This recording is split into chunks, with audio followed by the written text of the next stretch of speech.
నేను నిన్ను ఏదో అనుకోను, నీకు అది లేదు. అంత డమ్మ బుడ్స్ డౌన్ డౌన్. నేను గణేష్ పురం వేశాను నీకు. రెండు ఉందా నేను అడిగిందే నువ్వు చెప్తుంది. వశిష్ఠుడు అవి అడిగాను నీకు.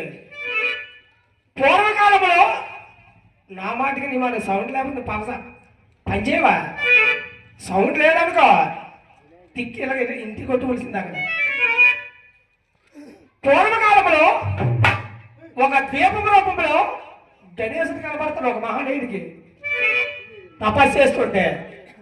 అయితే తపస్సు చేసి చూడు, నా మాటలు క్లారిటీగా ఉంటాయి. ఎక్కడ అసలు పాట చెట్టాను కదా ఇక్కడ రాజుగారు బదలాసు తెలుగుంటా. బాధపడక అవన్నీ బాధపడకూడదు. కళ్యాణకైనా మీరు పెద్దోళ్ళే పెద్దోళ్ళు కనుక నేను సోదరుడికి అన్నయ్య అని పిలుస్తాడు.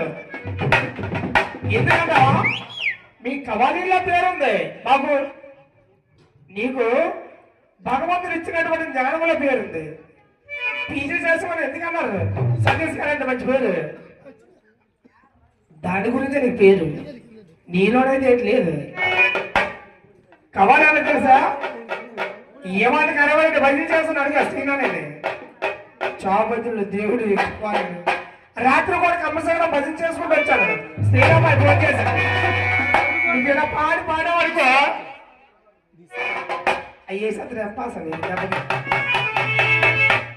అయితే దాసు గారు ఒక ద్వీపరూపంలో ఒక మునేశ్వరుడు వచ్చి వినాయకుడు కనబడతాడు.